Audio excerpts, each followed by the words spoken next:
These are my babies. These are my babies. These are my kids. I don't come to work to be a food service manager. I come to work for my kids.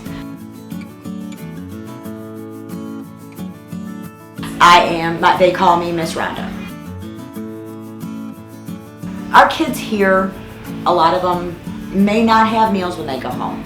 We're just giving them the opportunity to see how to make different foods. Some of these kids, they can go the weekend without the meals. That's one of the reasons why our admin, we started a Harry Chapin food bank here, right here at the school. That way we can make sure that we have our families taken care of. We run Club Day on Fridays for all of our students in place of specials. And last year I ran a 5th grade arts club and they requested it. So the kids requested a cooking club. They wanted to learn how to cook. So we ran with it for 4th quarter.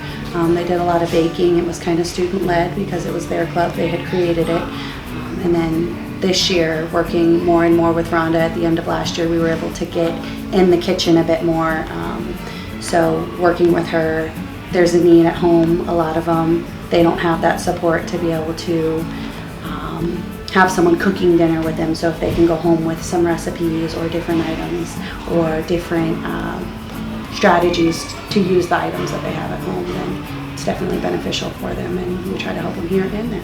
I really hope that they can someday look and go, oh great, I did this. I think that a lot of ours too is building up their self-esteem. It's not just cooking, it's building up their self-esteem to make them see that you take these few ingredients and you made this meal. I hope that I make as much impact on their lives as they do for me.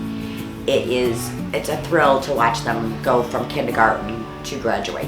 I became a teacher to make a difference, but then working in my school over the last 10 years, I mean, you do what's needed.